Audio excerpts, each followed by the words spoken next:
Con este vídeo vamos a dar por concluido los aspectos más importantes en el sistema de carga y arranque y, como se decía en el instituto, mañana bajamos al taller.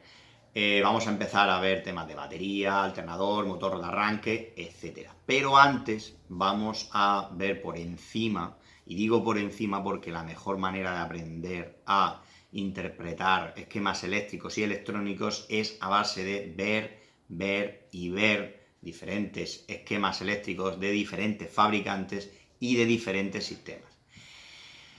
Allá por los años 60 solo disponíamos de un plano, de un esquema eléctrico para el vehículo, porque no existía la tecnología que hay hoy en día, con lo cual en un único plano se podía integrar todos los sistemas y se podía analizar cualquier tipo de avería porque solo había un plano.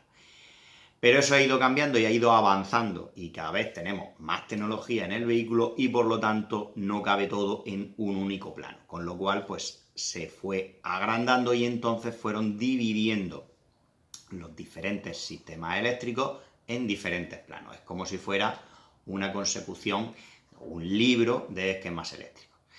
Pero eso también siguió avanzando y al final, en vez de tener un libro por cada vehículo, pues al final se fueron integrando todos esos planos en sistemas informáticos donde puedes ir pasando de un plano a otro y visualizando ese esquema. Incluso se añadían localizaciones, explicaciones, manuales, etc. Bien, pues vamos a ver la cosa más básica que hay, y es saber cómo podemos localizar o cómo interpretan cada fabricante los esquemas eléctricos y sitúan los componentes para que nosotros vayamos buscando tanto la ubicación como la numeración, etc.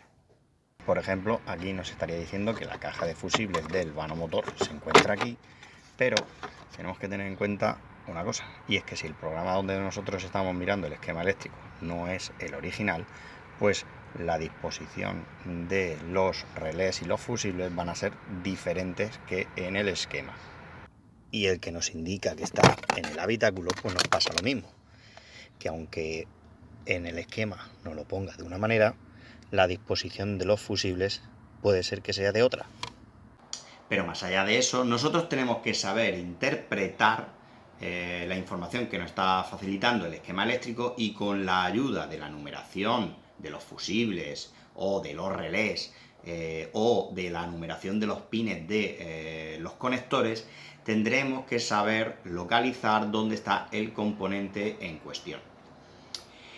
Dentro de la normalización del tema de los planos eléctricos, los fabricantes suelen colocar en la parte de arriba del esquema las diferentes líneas de corriente. Ahí nos vamos a poder encontrar tanto el 30 la batería, el 15 la llave de contacto, el 50 el motor de arranque, y en la parte inferior nos vamos a encontrar la línea de masa. Ahí es donde los fabricantes van a intentar terminar todos los esquemas. Por debajo de las líneas de corte, lo que se suele colocar son tanto las cajas de fusibles y fusibles como los diferentes relés que componen el circuito. Y entre medias, pues está el conjunto del esquema eléctrico donde nos sitúan los diferentes componentes. Se llama cable de unión a los cables que realizan la unión entre los diferentes componentes que se reparten a lo largo del vehículo. Cuando estos cables de unión se agrupan para compartir un trayecto, se le denomina mazo de cables. Estos mazos se dividen por zonas, de manera que si se encuentra una avería, se sustituye tan solo el mazo afectado.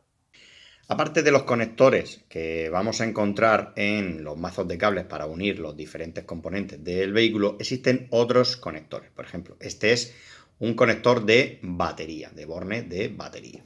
Luego tenemos este que es tipo Faston, y luego existen otro tipo de unión de cables que es por regleta. Pero yo en los vehículos no lo pondría nunca. La herramienta más utilizada para hacer la unión entre cables con conectores tipo Faston es el alicate de engatillar. Pero a mí esta herramienta, como yo ya expliqué en otro vídeo, no me gusta. Sí que es cierto que puedes pelar los cables, puedes cortarlos, Puedes cortar el cable en función de la métrica y así ya te enteras de qué métrica es el cable y puedes hacer la unión con un Faston aquí en la punta. Pero, claro, tiene que ser el Faston adecuado para los alicates de engatillar. Pero a mí no me termina de convencer y a mí no me gusta. Pero bueno, y vosotros diréis, sí, pero es un 3 en 1. A mí me da igual, no me gusta. Yo prefiero utilizar mis tijeras de toda la vida, que con estas corto el cable y no necesito saber la métrica para cortar un cable. Puedo pelar el cable con este tipo de herramienta y no me hace falta saber la métrica del cable para pelar el cable, porque esta máquina se adapta a la métrica del cable. Y con esta lo que ya hago es unir el cable con el Faston. ¿Por qué?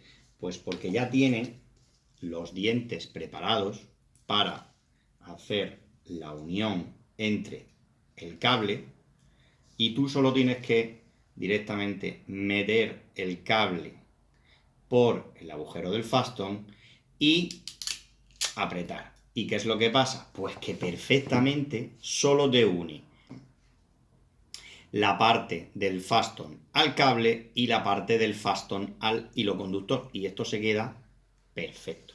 Luego ya le ponemos nuestro termorretracte. Que sí que son 3 herramientas. Esta de aquí también, pues tiene para cortar cable. Con lo cual podría decir, oye, pues mira, no utilice esta. Con 2 herramientas lo puedes hacer. Yo me he acostumbrado a mis 3 herramientas y funciona perfectamente. Y yo coloco un Faston muy rápido y con este yo tardo la vida. Aunque en otros vídeos yo ya he utilizado el polímetro, pero os comento las funciones más básicas. Si quisiéramos medir el voltaje en corriente continua, lo pondríamos en una escala de 20, sabiendo que nuestra batería no va a superar esa escala, pondríamos el polo negro en el negativo y el polo rojo en el positivo. Y mediríamos lo que es la diferencia de tensión que hay entre el polo negativo y el polo positivo. Si sabemos que el voltaje es superior a 20 voltios, deberemos de colocarlo en la siguiente escala. Si quisiéramos medir un voltaje con corriente alterna y sabiendo que nuestra instalación eléctrica supera los 200 voltios, tendríamos que poner en corriente alterna en una escala de 750 voltios y con el polo negro en uno de los pines y el polo rojo en el otro. Podemos medir la resistencia de cualquier elemento del vehículo siempre y cuando sea conductor y no esté trabajando en ese momento. Es decir, el elemento a medir debe estar fuera del circuito o al menos no estar recibiendo corriente directa. Para medir la resistencia no nos influye la polaridad de las pinzas, con lo cual, por ejemplo, si quisiéramos medir la resistencia de este cable con su Faston, solo tendríamos que poner en una escala inferior, porque sabemos que los cables ofrecen poca resistencia, y intentar con las manos no tocar ninguna punta para que la medición sea lo más exacta posible. En este caso da 0,8-0,7 ohmios. Si nosotros quisiéramos medir un fusible o un relé, por ejemplo, la bobina de este relé, como hemos hecho con el cable, sin tener en cuenta la polaridad, nos diría que esta bobina tiene una resistencia de unos 72,3 ohmios. Si quisiéramos medir una placa o algún circuito, tendríamos que ir elevando en la escala de ohmios porque superaría los 200 ohmios. Coloquialmente esto le llaman pito, pero esto no es el pito. Esto es un medidor de diodos y esto es para identificar la polaridad del diodo y si el diodo está funcionando correctamente. Entonces, si nosotros, por ejemplo, ponemos el polo negativo y el polo positivo, en este caso el diodo está funcionando perfectamente. Pero si yo altero la polaridad de las pinzas, en principio no debería dejar pasar corriente, con lo cual esto lo que me está diciendo es que no hay continuidad en el diodo en este sentido. A la hora de medir amperaje sí que tenemos que tener algunos conceptos claros porque si no nos vamos a cargar el polímetro, aunque Este ya está bastante trillado, pero espero que no muera hoy en el intento y que dure al menos pues 10 minutos más. A diferencia de la medición de voltaje y resistencia, el amperaje se mide en serie, no en paralelo, y afecta mucho la polaridad. Hay que tener muy en cuenta que las puntas deben de estar bien colocadas, la entrada de corriente y la salida de corriente. ¿Por qué? Porque si no, nos vamos a cargar la resistencia que hay dentro del polímetro. Bien, tenemos una bombilla, más o menos tenemos que conocer un poco las características que vamos a medir para entender qué magnitudes vamos a obtener en el polímetro. Más o menos la batería tiene unos 4,3 voltios aproximadamente. Y esta bombilla, pues es de 1 vatio, 0,9 vatios. Bueno, pues calculando más o menos los vatios dividido por el voltaje, me arroja que más o menos debe de estar en torno a unos 0,2 amperios. Bien, el polímetro lo mantendremos la punta roja en su sitio porque en este de aquí en particular puede medir hasta 200 miliamperios, que 200 miliamperios son 0,2 amperios aproximadamente. Bien, pues vamos a desconectar el circuito, ponemos nuestra escala hasta 200 miliamperios y desconectamos el circuito, quitamos el polo negativo y aquí es por donde entra la corriente, con lo cual engancho en la salida de la bombilla el polo positivo y con el polo negativo cierro el circuito a masa.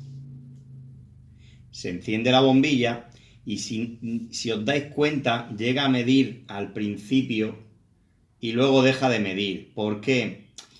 Pues porque está justo en el límite de la medición.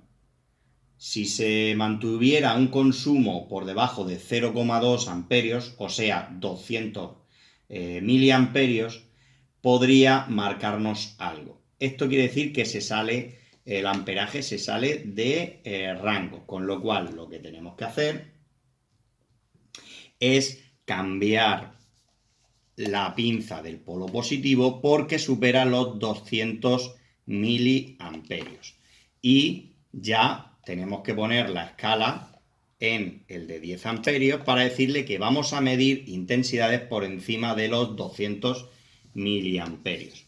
Lo mismo, la punta roja las ponemos en la entrada de la corriente y el polo negativo a masa.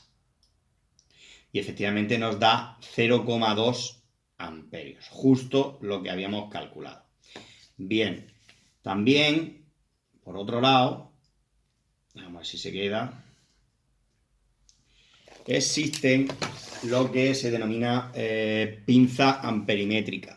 Y la pinza amperimétrica lo bueno que tiene es que nos permite hacer mediciones de circuitos sin tener que ponerlo en serie. Es decir, no hace falta desconectar el circuito para medir intensidades. Directamente pasamos el cable que queremos medir por aquí y nos va a dar la intensidad. En este caso voy a poner aquí que es, como yo ya sé que más o menos son unos 0,2 amperios, lo pongo en una escala de 40 amperios y selecciono que voy a medir en corriente continua, ¿vale? Entonces, lo mismo, lo que haría es pinchar la batería entre medias y me daría un amperaje de 0,1 amperios, 1,6, 1,5, 1,4. Como la batería ya está un poco cascadita, pues varía ese amperaje. Y con esto podemos hacer muchas mediciones en nuestro vehículo sin tener que desconectar ningún componente.